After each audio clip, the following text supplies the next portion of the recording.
Hello guys, and welcome back to another Vibe Gaming video. I am CotDog here, and I'm going to be bringing to you another Rust piece of content. Now this is going to be the definitive bucket list of Rust. If you're a Rust gamer, you gotta say you've done these things, or at least most of them, okay? Before we get into the video, make sure you subscribe for more content. There is more Rust stuff being released. Make sure to stay tuned for that. And check out some of our other videos. We put a lot of effort to here on this channel, and Rust is not the only game we play, so make sure to subscribe. Come on, it's free. So I have divided this into two separate parts, into game related and then to like server population related, mostly because one of them you could theoretically do without actually ever having a person in the server, and the other half is where Rust actually becomes super fun, is when you actually get to interact with other players. So first of all, we have go to every town / monument and then complete the quote-unquote puzzles. Now I put puzzles in there because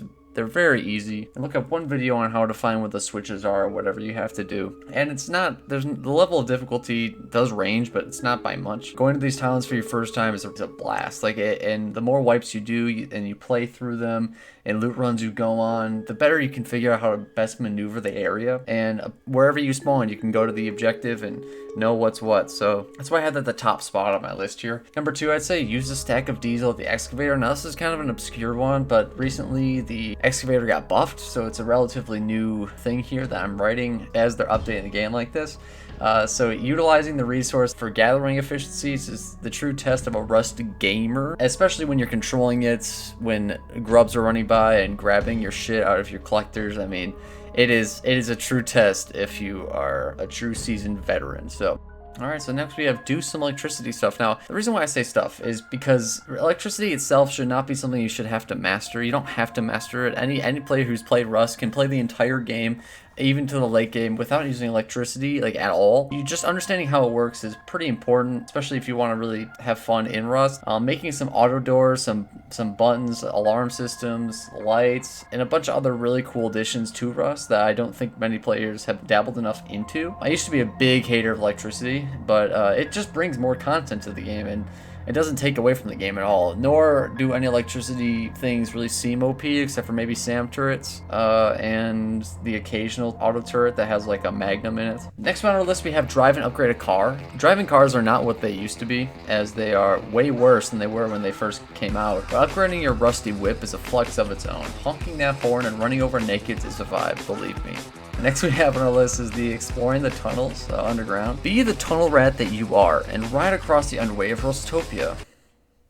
Wow, what kind of shit was that? Nah, but for real, this edition is really cool. I would say mastering the tunnels is a really fun endeavor for any seasoned Rust gamer, because learning how the AI runs around and learning how much loot that there actually is down there is really fun, and also being able to snipe people coming in and out and having fights in the actual like metro stations underneath there is actually really fun. And I recommend to any player who's having a hard time above ground to go underground and really explore those tunnels. Next we have the underwater labs with the submarine. Now this might be considered under the town / monument part, but I made it separate because the submarine is a newer addition to the game with the underwater labs, and using those missiles is really fun, as well as you and a buddy just going underwater, seeing some deep sea life, and then getting into those labs. It adds a lot of lore and loot to the game, and it's definitely got to be on the bucket list for that very reason. Next we have shipwrecks, which in parentheses I put slay a shark as well, because a love-hate relationship with these sunken ship boxes. I truly do have these sharks out of the game make solo runs so hard for these shipwrecks. I mean, like, they actually make the game seriously in expert mode. Like, having harpoons can help, obviously, with these sharks. You have nothing else you can fight them with when you're underwater like that, but it does take 2 or 3 harpoons to kill a shark, so in that regard, it's still really hard to kill them before they kill you. Next, we have grow some plants or some shit. I mean, I don't know. Plants are, like, so meh,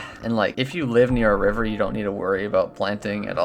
But they have it in the game. It's an addition. You should might as well try it. Grow something in your little shit shack. So next we have probably the hardest group of objectives here that are really game related. So we have the kill the helicopter, obviously the assault helicopter, kill Bradley, which is that tank, a pesky dickhead at the launch site. Secure the lock crates from the oil rig, which is a whole endeavor on its own. Get the helicopter, the passive helicopter that drops at sometimes train yard or airfield. And then the cargo ship. Now the cargo ship is probably the most important one for time, because you get a very short period of time to react to the cargo ship as it goes around the island. It's a really fun event, and I would recommend it for anyone who hasn't tried it yet, especially when you're boating. That's always a fun adventure. And having shoreline bases is actually, like, this is probably the best thing for shoreline bases, is being able to quickly get over to a cargo ship, and as well as flying the helicopter and the hot air balloon. I was notified by someone on Reddit that the hot air balloon is still an item in Rust. I can't believe people still use this thing, and it used to be the only vehicle you could really drive around in the air, but now that they have the helicopters and the scrap helis, I mean, there's really not a whole lot of use for them. They usually just stay slumped over on the ground, but they're kind of fun. They're kind of a meme to use. And then obviously the last one on my bucket list is to buy a horse. I have personally done this twice just to flex on everyone, but buying a horse is like such a Chad maneuver, because you know it's like a wasted investment unless you have like a compound. And at that point of you having a compound, you probably have a mini helicopter, or you have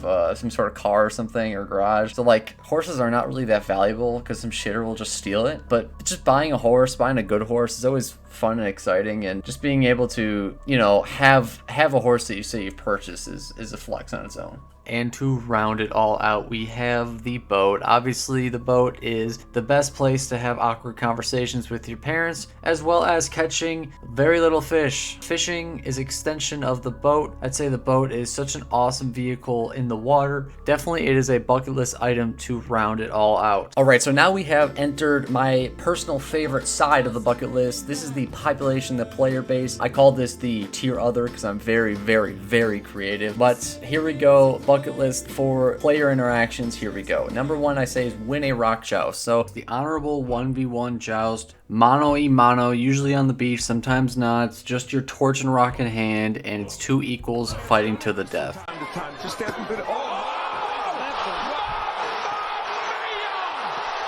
You always do one of two things. You either do the gentleman's maneuver of dropping the ship out of respect, or you just get him down for his animal fat. Next, we have control one of the quarries. Now, this is not the big excavator, even though that's an entirely different thing on its own. Just the simpler ones, like the high quality, the sulfur or the stone. Always really cool. I've always found these really hard to control, because you can't obviously build right next to them. You have to make the compounds around them, which, you know, is really hard to raid. If you do have one, it's kind of a big flex, and not only that, but you do kind of control a big monopoly. You don't have to go and mine, let's say, for sulfur or something, because you just have this constantly running. And next we have raid anything. Bucket list item, definitely number one on the player side for me is the raiding.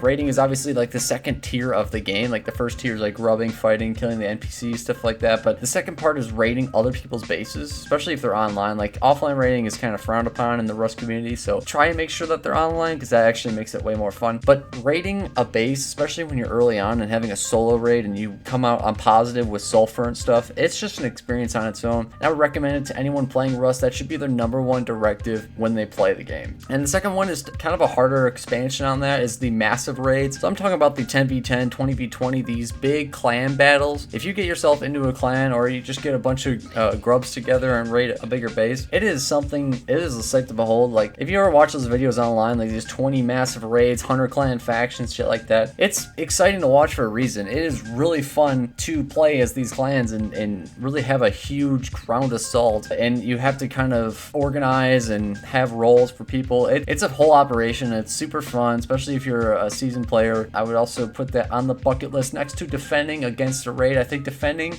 a raid is super fun to have a confidence boost. Having a confidence boost of defending a raid, especially if you're a solo player against a 1v2, 1v3, 1v4, those are always super exhilarating and keep the adrenaline pumping. And if you win the defense, is something else. You basically want to type in all chat as much shit as possible after you defend, and if you lose, you want to make sure that they have to fight for it. That you have to make it worth for them. You can't just go down without a fight. So being able able to defend against a raid, because it's not only rare for you to be able to successfully defend against multiple people when you're by yourself or if you're with a squad against a bigger squad, but also the amount of offliners there are in the game makes it that much harder for this bucket list item to be checked off, but it's really fun if it happens. And then we have successfully counter raid. Now this is the last part of the raid for on this list, because counter raiding is also a fun way of grabbing resources quickly, as a lot of chaos is brewing between two forces and you're the third squad running in. You don't care if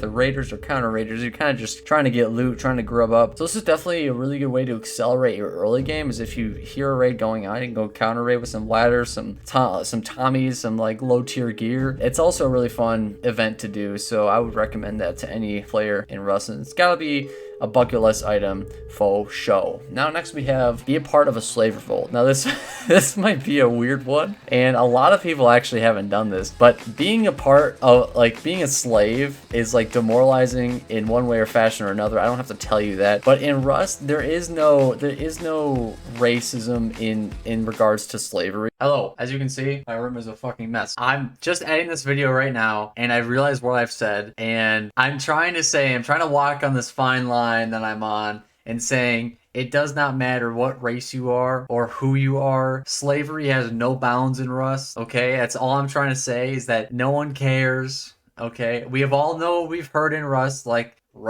slavery could be based on race in certain people. Okay, I'm burying myself in a deeper hole. You get the idea though. You get the idea, right? Okay, hopefully so. Being a slave is being poor and a clan recruiting you by just saying, go collect shit, and then I might give you something. And if you are part of the slave group, if you get too many slaves, they might revolt against you, and that is so fun. I have a recording saved from like 2016 or something, and me and a buddy arming all the nakeds up with pipe shotguns, and we just have to go out to gather resources. Then when it comes to see how much we gather, we all pull out the weapons.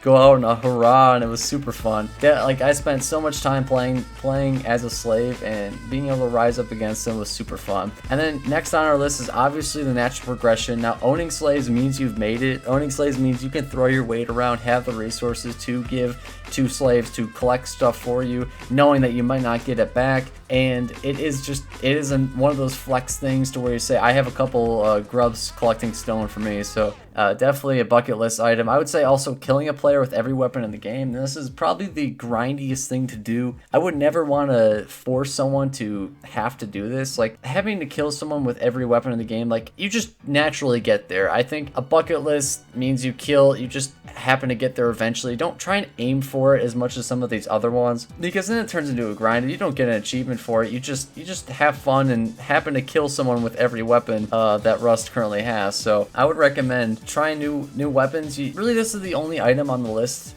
that I am not fully confident in, because it's something you can't exactly aim for, but it is something that is surely fun to do. And when you've killed someone with every weapon in the game, I mean, at this point you're like a seasoned veteran, so doing this should kind of be expected of you to kill someone. And next we have successfully Eoka a kitted player. I think this is probably the #1 YouTube video that you've probably seen, is some naked or some grub with spears and bow and arrow or an Eoka pistol just mowing down these fully kitted guys and just exposing them live on TV. But it's actually the most gratifying thing ever. I don't have a clip of it. I'm just gonna pull some YouTuber. I'll have all the links in the description before of all their footage, because a lot of this stuff that I've never recorded myself doing. Successfully Eoking someone is amazing. It's an amazing feeling. Definitely just such a lucky, like, you have to have a mixture of luck and skill of aiming and just hoping that shot goes off. So yeah, that's definitely a bucket list item in my books. So next we have own a compound, and if you want to be an ultra chad, walling off another clan's compound with your own compound. And if you're not aware of what a compound is, it's just a wall around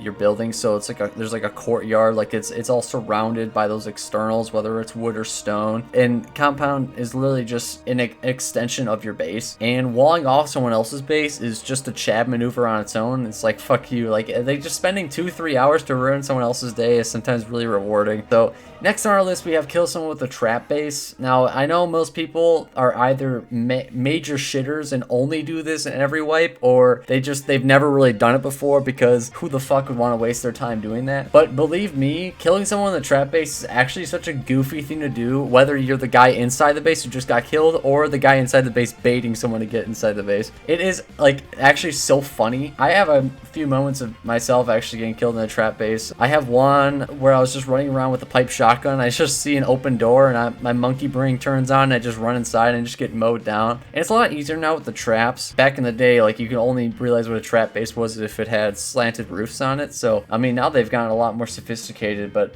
just killing someone in a trap base is really fun and satisfying. And then finally, have a dance party. Now this is probably the silliest one on the list, probably the easiest one to do, but being in your little shit shack or your big compound, your big fortress, whatever it is, if you have some music playing on a jukebox and you and your homies are just dancing around the Christmas tree, having some electricity up, having some lights going, it's really fun. And if you're poor, you can just clap like myself. That is the entire list here. If you had any discrepancies with it, please let me know in the comment section below what you think I should have added or what I should have subtracted. I know there's some of them are more niche on here, but I kind of try to make it as broad as possible. And as always, have a fantastic day. Make sure to subscribe if you're new, and more content to come, so stay awesome. And I'll see you guys in the next one. Peace.